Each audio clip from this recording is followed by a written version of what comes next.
व्यवस्था आपका जिला नहीं, इससे हट के जिले से हट के नहीं होता ना। मामा होगे। माननीय अध्यक्ष महोदय, मैंने प्रदेश के विश्वविद्यालय में संचालित जो शोध पीठ है उनके बारे में मेरा प्रश्न है। मैं माननीय मंत्री जी से जानना चाहूँगा कि शोध पीठ में पद कब से रिक्त हैं, कब भरे जाएंगे और इसकी स्थापना का उद्देश्य क्या था और उद्देश्यों में कितना ये सफल हुए।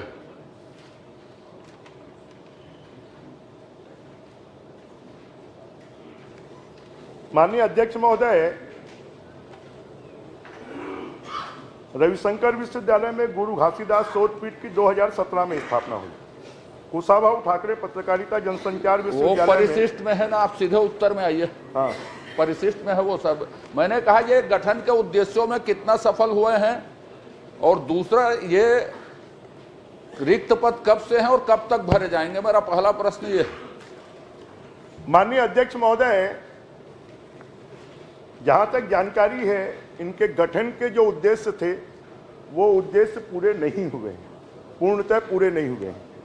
और इनका जो उद्देश्य था, जिन महापुरुषों के नाम से इसको गठित किया गया है, उनके जीवन के बारे में शोध कर छत्तीसगढ़ की और देश की जनता को बताया जा सके कि इनकी पीठ क्यों गठित की गई है और इन महापुरुषों का क्या योगदान देश और समाज के लिए हुआ है, इसके लिए इसका गठन किया गया था। मैंने एक प्रश्न और पूछा था, इसे पूरक प्रश्न, इसमें रिक्त पद कब है, फिर मैं दूसरा प्रश्न करूंगा, रिक्त पद कब से है और इसको भरेंगे कि नहीं भरेंगे जब उद्देश्य में सफल नहीं है तो। ये रिक्त पद जब से इन शोध पीठों को गठित किया गया तब से ही पद रिक्त है। अब ये देखिए माननीय अध्यक्ष महोदय, आप विद्वान आदमी हैं, मैं कुछ टिप्पणी नहीं करूंगा, मंत्री जी भी सक्षम मंत्री हैं। अब आप देखिएगा, बड़ा आश्चर्यजनक तथ्य है। दूसरा प्रश्न मेरा है कि 21-22 में लगभग इन विद्यापीठों को 47 करोड़ 84 लाख रुपया, 20-21 में, 21-22 में 47 करोड़ 79 लाख रुपया और 22-23 में लगभग 50 करोड़ 39 लाख रुपये दिए गए। तो इतने रुपये इन शोध पीठों को किन कारणों से दिए गए? जब पद खाली है, उद्देश्य में सफल नहीं है, कोई काम नहीं कर रहे हैं, तो लगभग 150 करोड़ रुपये, 146 करोड़ रुपये के आसपास इसको अनुदान क्यों दिए गए? माननीय अध्यक्ष महोदय, ये जो राशि है, ये विश्वविद्यालय को कुल दी गई अनुदान की राशि है, शोध पीठों को दिए गए अनुदान की राशि नहीं है। माननीय अध्यक्ष महोदय, आप देखिए कि प्रदेश के राजकीय विश्वविद्यालय में, परिशिष्ट आप पढ़ लीजिए माननीय अध्यक्ष महोदय, प्रदेश के राजकीय विश्वविद्यालय में शोध पीठ के संदर्भ में स्पेशल लिखा है, शोध पीठ के संदर्भ में वित्तीय, और मैं पूछा भी वही हूं, मैं विश्वविद्यालय के अनुदान को नहीं पूछा हूं, संदर्भ में वित्तीय और भौतिक स्थिति की जानकारी। तो भौतिक स्थिति बताई, वित्तीय स्थिति में लिखा है इन्होंने। मैंने विश्वविद्यालय के को कितना अनुदान मिला है ना तो मैंने पूछा है, तो मैं तो यही कहूंगा, और प्रश्न का उत्तर में भी यही आया है परिशिष्ट में कि 146 करोड़ रुपया अनुदान इन शोध पीठों को मिला है। माननीय अध्यक्ष महोदय, इसके प्रश्न गए को आप भी देख लें। उक्त तीनों वर्षों में इन विश्वविद्यालयों की वित्तीय एवं भौतिक स्थिति की जानकारी वर्षवार बताएं, तो हमने इसका उत्तर दे दिया है। अच्छा, चलिए, आपने परिशिष्ट में लिखा है कि वित्तीय शोध पीठ के संदर्भ में वित्तीय एवं भौतिक स्थिति, शोध पीठ के संदर्भ में लिखा, आप परिशिष्ट पढ़ लीजिए। अब इसके बाद जब ये कोई काम कर नहीं रहे हैं, कोई आदमी नहीं है, तो आपने जितना भी अनुदान एक मैंने शोध पीठों को अनुदान दिया है कि नहीं दिया है, ये स्पष्ट कर दीजिए। यदि ये विश्वविद्यालय का है तो शोध पीठों को अनुदान दिया नहीं है कि नहीं दिया? शोध पीठों को कोई अनुदान नहीं दिया गया। शोध पीठों को कोई अनुदान नहीं दिया गया आप कहा, तो ये एक तो संत का मैं चरण स्पर्श करूंगा। संत कबीर का इतिहास, कबीर विकास संचार अध्ययन केंद्र हैं, आप परिशिष्ट में देख लीजिए, कुशाभाऊ ठाकरे में, उसमें भी कोई पद नहीं है, कुछ नहीं है, कोई अनुदान नहीं मिला है, मंत्री जी ने स्वीकार किया। संत कबीर का इतिहास 2021 में, संत कबीर का इतिहास छत्तीसगढ़ 2021 में, कहत कबीर 2021-22, बिना मुद्रक के, बिना अनुसंधान अधिकारी के, बिना स्टाफ के 3 किताबें लिख ली। एक ही साल में 3 किताब लिखने का विश्व रिकॉर्ड है। ये उसके चरण स्पर्श करूंगा यदि उसको विधानसभा में लाया जाए तो मैं। अब इनके पास अनुदान नहीं है, कुछ नहीं दिया गया, तो आखिर छपवाई किसके गई और कोई स्टाफ नहीं, तो इसके खर्चे कहां से हुए? माननीय अध्यक्ष महोदय, शासन के द्वारा इनकी छपाई के लिए किसी भी प्रकार का कोई अनुदान नहीं दिया गया है। नहीं माननीय अध्यक्ष महोदय, मैं शासन से तो पूछ नहीं रहा हूं, मैं तो शोध पीठ ने ये काम किया, आपने बताया है 3 किताब उन्होंने छपवाई है, उसके पास कोई अधिकारी कर्मचारी नहीं, कुछ नहीं। 1 साल में महान विद्वान ने 3 किताब लिख दी, संसार में कोई नहीं लिखा है 3 किताब 1 साल में। तो 1 साल में किस खर्चे से लिखा? जब उसके पास 1 रुपया पैसा नहीं है, अनुदान नहीं है, तो इसका खर्चा कौन उठाया शोध पीठ का? ये पूछ जानना चाह रहा हूं।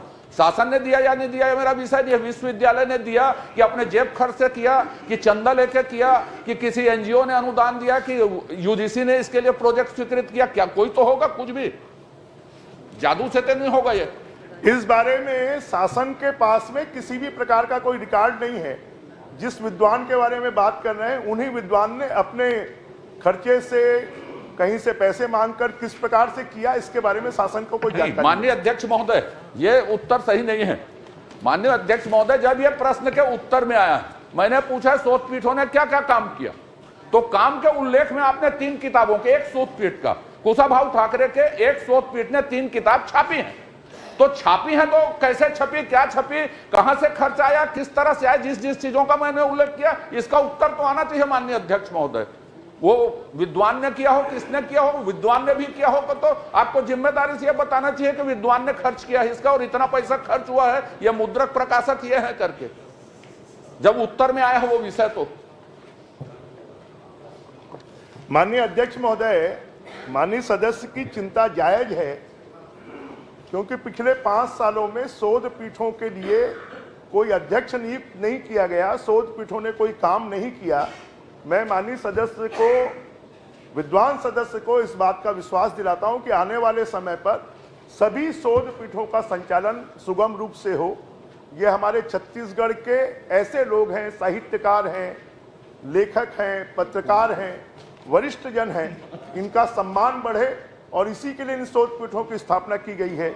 आने वाले समय पर इन शोध पीठों का सुचारू संचालन किया जाएगा, इस बात की मैं जानकारी देता हूं। नहीं, पर इस घटना की जांच, ये तो अप्रत्याशित बात है, ठीक है आप करेंगे, मैं आपको साधुवाद देता हूं, लेकिन ये 3 किताब जो जादू छपी है, 1 साल में लिख दी गई, तो उसके बारे में तो आप जांच करवाइए, क्यों हुई है? भ्रष्टाचार ना हुआ हो, कुछ भी ना हुआ, पर आपने उत्तर दिया था, आपके संज्ञान में आनी चाहिए। आप बोलिए कि मैं इसको कम से कम पता लगा के ऐसी घटनाएं ना हो, या हुई है तो विधिवत रूप से हो, इसकी घोषणा कर दीजिए। आप प्रश्न भी कर रहे हो, जवाब भी दे रहे हो, दोनों विशेषज्ञ खड़े हैं। विशेषज्ञ नहीं है भाई साहब, इस सदन के आप तो सबसे मुखर बोलने वाले, प्रश्न करने वाले और सबसे अच्छा जवाब देने वाले दोनों खड़े हैं, दोनों का उत्तर सही आ रहा है। मगर मुझे लगता है कि प्रश्न का जवाब आपने दे दिया, बृजमोहन जी को जवाब देने की जरूरत समाप्त हो गई। नहीं है, मैंने जवाब नहीं दिया है साहब, मैंने ये चलिए बृजमोहन जी बता दीजिए, उत्तर में आ गया है और इसका चलिए बृजमोहन जी से सुन लीजिए।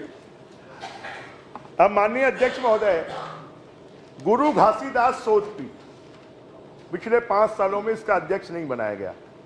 माधवराव सप्रे शोध पीठ, पंडित दीनदयाल उपाध्याय शोध पीठ, हिंद स्वराज शोध पीठ, कबीर विकास संचार अध्ययन केंद्र, पंडित सुंदरलाल शर्मा शोध पीठ, स्वर्गीय पदुमलाल पुन्ना बख्शी शोध पीठ, पंडित लखनलाल मिश्र शोध पीठ। अब ये सब हमारे छत्तीसगढ़ के विभूति रहे हैं और 5 साल में छत्तीसगढ़, छत्तीसगढ़िया की बात करने वाले लोगों ने इन विभूतियों के नाम पर खाली भाषण दिए हैं, छत्तीसगढ़ के लोगों को गुमराह किया है। उसके लिए गुरु घासीदास बाबा की शोध पीठ में भी कोई काम नहीं हुआ। माननीय अध्यक्ष की चिंता जायज है। जिन 3 किताबों के बारे में आप कह रहे हैं, मुझे लगता है कि वो जादू से ही लिखी गई है। चलिए उसके बारे में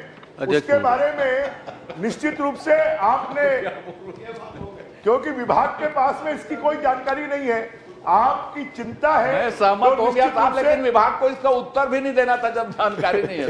वो सारा लफड़ा तो उत्तर दिया इसलिए पैदा हुआ। तो इसलिए माननीय सदस्य की जो चिंता है, उस चिंता में मैं भी शामिल होते हुए हम पता करेंगे। पता करिए। चलिए मान जी। माननीय अध्यक्ष महोदय, माननीय विद्वान सदस्य ने प्रश्न पूछा, विद्वान मंत्री जी ने उत्तर दिया। उत्तर में स्पष्ट लिखा हुआ है कि कबीर विकास संचार अध्ययन केंद्र द्वारा निम्नानुसार पुस्तक लेखन कार्य किया गया। ये लेखन किया गया है कि इसे छाप भी दिया गया है, और जिस विद्वान व्यक्ति का नाम आप बार बार ले रहे हैं कि जादू से कर दिया, तो उस विद्वान व्यक्ति का भी नाम बता दीजिए। विद्वान प्रश्नकर्ता, विद्वान मंत्री, तो विद्वान लेखक का भी नाम बता दीजिए जिसने लिखा है। और ये छपा है कि नहीं छपा है? छपा है तो हम लोगों को बंटवा दीजिए, नहीं छपा है तो यहाँ क्यों आया, ये अपने विभाग से पूछ के बताइए। इसमें तो आया है ना उत्तर में।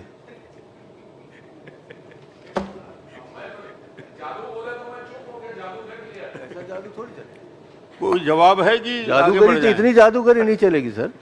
चलिए जवाब जादू दिखाइए, 5 साल का जादू दिखाइए, चलिए 15 साल का जवाब जादू दे रहे हैं, दिखाइए, जवाब दे रहे हैं। मगर ऐसा हवा में लड्डू मत उछालिए।